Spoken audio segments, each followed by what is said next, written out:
Série Refúgio na Tempestade.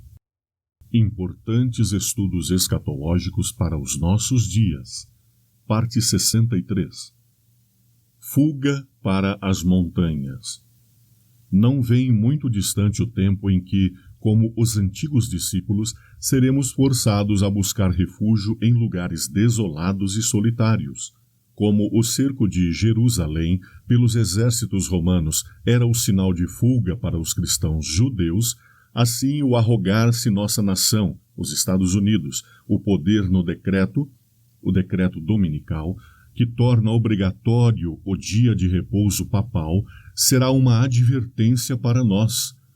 Será então tempo de deixar as grandes cidades, passo preparatório ao sair das menores para lares retirados em lugares solitários entre as montanhas.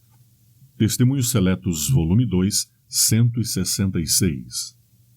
Vi os santos deixarem as cidades e vilas, reunirem-se em grupos e viverem nos lugares mais solitários da terra. Anjos lhes proviam alimento e água, enquanto os ímpios estavam a sofrer de fome e sede. Maranata 268. Será para nós, então, tempo de confiar inteiramente em Deus e Ele nos sustentará. Ellen White, to those who are receiving the seal of the living God. 13 de janeiro de 1848. Casas e terras serão de nenhuma utilidade para os santos no tempo de angústia, pois terão que fugir diante de turbas enfurecidas, e nesse tempo suas posses não podem ser liberadas para o progresso da causa da verdade presente. Maranata 179. Vi que, se alguém se apegar à sua propriedade e não inquirir do Senhor quanto ao seu dever, ele não fará conhecido esse dever, sendo-lhes permitido conservar sua propriedade, e no tempo da angústia isso virá sobre eles como uma montanha para esmagá-los, e eles procurarão dispor dela, mas não será possível. Se desejassem ser ensinados, ele os ensinaria, em tempos de necessidade, quando vender e quanto vender. De alguns se tem pedido no passado que dispusessem de suas propriedades para sustentar a causa do advento, enquanto a outros tem sido permitido conservá-las até o tempo da necessidade. Então, quando a causa delas necessite, seu dever é vender. Primeiros Escritos 56 e 57. Último capítulo da série Refúgio na Tempestade, intitulado Refúgio na Tempestade. A fé perfeita em Deus. Ao longo dos séculos, o Salmo 46 levou advertência e consolo a milhares, mas é inegável seu conteúdo principalmente escatológico, ou seja, para o tempo do fim. Suas alusões são bem específicas, abrangendo o período desde o fim da graça até o aparecimento glorioso de Jesus. Deus é nosso refúgio e fortaleza, socorro bem presente na angústia, pelo que não temeremos, ainda que a terra se mude, e ainda que os montes se transportem para o meio dos mares, ainda que as águas rujam e se perturbem, ainda que os montes se abalem pela sua braveza. Salmo 46, 1-3. Estas expressões dos versos lidos agora brotarão da alma dos remidos que passaram por esse período tão trágico, em um cântico de triunfo ante os primeiros sinais da aparição de Jesus, magistralmente descrito no capítulo O Livramento dos Justos. O Grande Conflito, 644. Caso você se disponha a analisar as condições angustiantes pelas quais passarão os 144 mil nesta ocasião, notará neste salmo escatológico que, além da feroz perseguição contra eles dirigida, outro transtorno igualmente dantesco lhes angustiava a alma. Ele faz cessar as guerras até ao fim da terra, quebra o arco e corta a lança, queima os carros no fogo. Salmo 46, verso 9. Vinde, contemplai as obras do Senhor, que desolações tem feito na terra. Salmo 46, 8. Essas desolações que Deus estará realizando nessa ocasião são indicadas no verso seguinte, o verso 9. Encontramos neste belíssimo salmo a confirmação do estado de guerra em que se encontrará a terra toda. Não há como negar, e é nesse contexto que se deve interpretar algumas figuras de linguagem ali colocadas no verso 3, tão significativas e familiares. Vejamos. Águas e montes. Tais expressões nesse salmo podem ser tomadas com toda a propriedade como figuras e também literalmente. Mas a ênfase maior está no seu sentido simbólico, em decorrência do conteúdo do verso 6, que dá sequência às descrições iniciadas nos versos anteriores.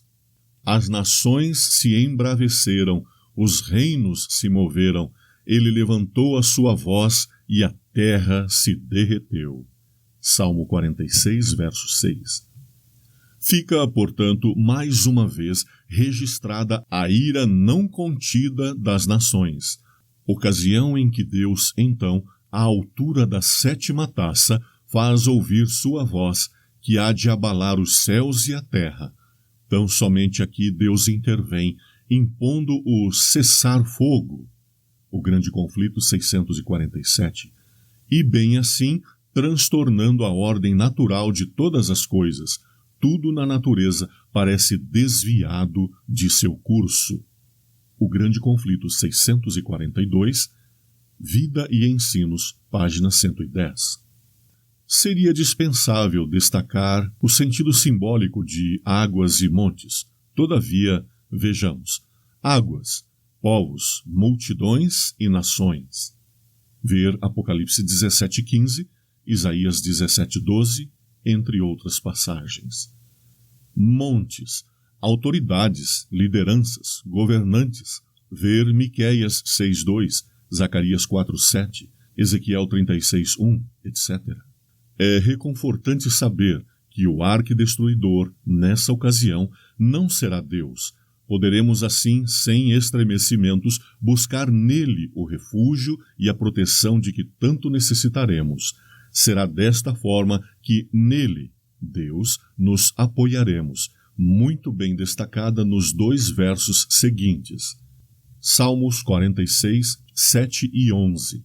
O Senhor dos exércitos está conosco, o Deus de Jacó é o nosso refúgio.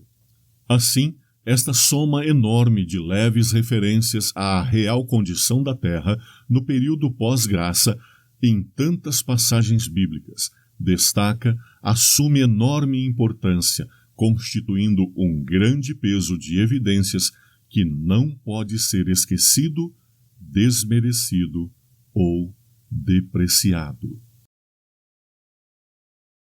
Sto cansado e sem forças, mas hei de avançar, até meu Deus receber-me em seu lar,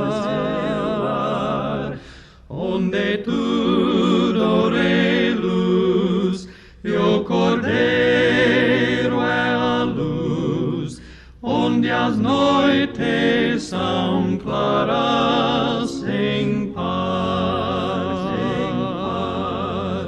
mas no vale dia paz he de ter, mas no vale a paz he de ter, e rago que a dor e a tristeza suceda ao prazer,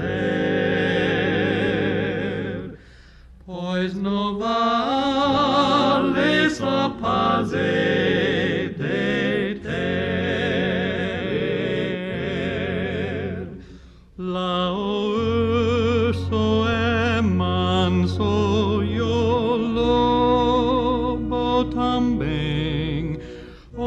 Cordero yo le amo, sedam ben,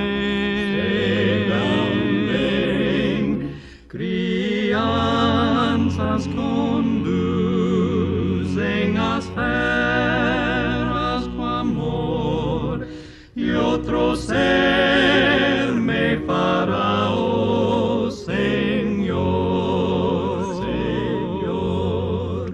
mas não vale dia paz de ter, mas não vale a paz de ter, e rogo que